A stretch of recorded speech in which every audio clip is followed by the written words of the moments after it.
We're here at Yirribee, catching up with Dennis Picker. Firstly, Dennis, congratulations on the recent purchase, I suppose, for the Picker family of Yirribee Farms. It's great for harness racing. Yeah, well, we're going to keep it in the harness racing game. So, beautiful stud, beautiful place. So it's got to be good for the industry. Yeah. Big change for you guys. You're a name that I've known a long time in the industry, and you've trained. You've done a few things, but you predominantly went just about sheep farming, the whole family there, for how many years? We've always had sheep all our life, sheep and cattle, and just dabbled with the horses. And last, probably 4 or 5 years ago, we sold a couple of yearlings. So the first two we've sold. But it doesn't matter what game you're in, it's all tough. So we're just looking for another avenue and something a bit different, diversity, and this has all come about. So hopefully we can do a job of it. Are you enjoying it so far? Yeah, we've been here 2 weeks now, and got a lot of yearlings in, and everything's go. So it's going pretty good, mate. Yeah. We'll touch on that, but Rod Woodhouse, he actually just drove out, but he's been terrific for you, helping you show the way, like you're saying, burst water pipes and where water pipes run and things like that. Like he's a big part of what Yirribee is, and it's great that he's still here, giving you some guidance, giving you a bit of a hand along the way. Yeah, Rod's been terrific. He lives just down the road now, and he's here every morning still and showing us the ropes. Without him, it'd be a struggle. I suppose we'd work it out one day, but he's just helping us just hit the ground running, really. And no, we can't thank Rod enough for all he's doing for us at the moment. The Picker name, like it's a family name. You guys operate as, you are, big business and the likes, and it is a family. There's grandkids and kids everywhere here, and that's probably going to be still an integral part of what Yirribee is about. Yeah, like all my brothers and mum and dad are all in this. I've just been the one sent into bat pretty much, so probably had more to do with the horses over the years than the other boys. But yeah, like the yearling sales are coming up, and they'll all be there, and they're all a part of it too. So they're looking forward to it as much as I am, and yeah, hopefully, as I said before, we can just make it work. I think it's great. I think it's very, very exciting that it is here. And you say that before about the yearlings. We'll probably do a couple of interviews, and we'll definitely do another one. I'm going to be back videoing them. We're going to work out a time with that. But big numbers for your first foray in it from here. Are you excited about the yearling sales? Yeah, we've enjoyed it. The first few years, we only took 2 to Melbourne, the first Nutrien sale. Yep. And then we've had a few more and a few more. I think 6 is the most we've taken, but there's 19 to take the Sydney. So yeah, that's obviously a lot different. But everything's, like we said before, Rod's just put a lifetime into this place. So everything's so well set up, and it makes it quite easy to do that number of yearlings. Yeah. And you like that side of it?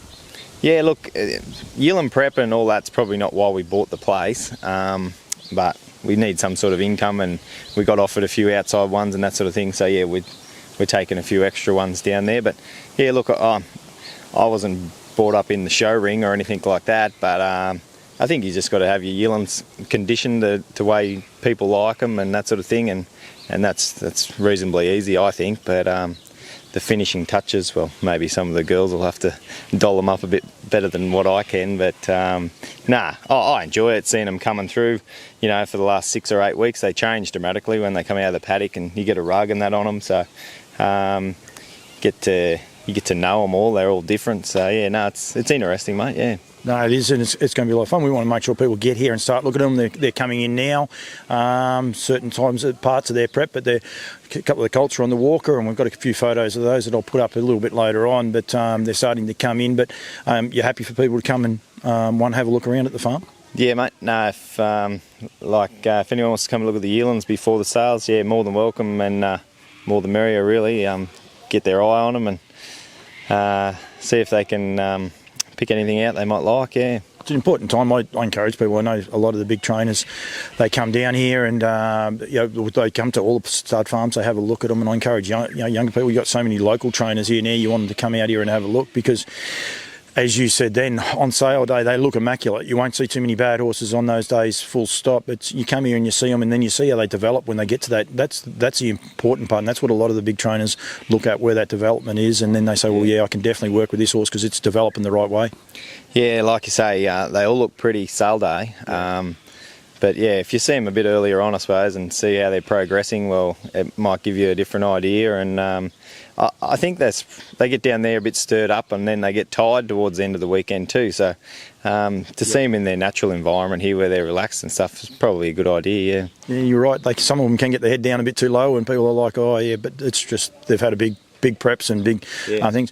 Well, I don't want to ask you like the whole go, but are you going to get back into training at some point in time and start training a few horses here? Is that going to be something we're going to see you guys back training horses again?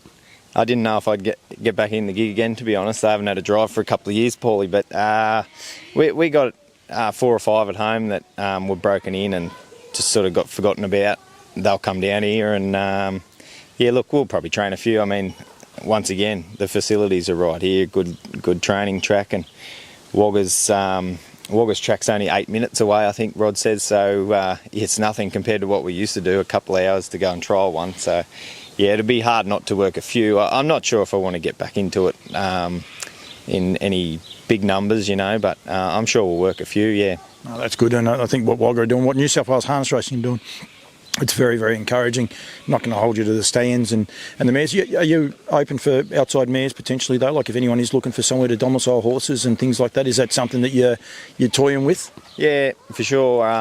Outside mares and doing all the breeding and adjustment and taking on spellers and that sort of thing. We're going to go down that track and yeah, the stallion side of it, we're just not too sure there. We're not going to rush into it, but sort of find our feet, and but yeah, definitely the mares and outside horses like adjustment and that type of thing, yeah. It's beautifully all irrigated and the paddocks look immaculate.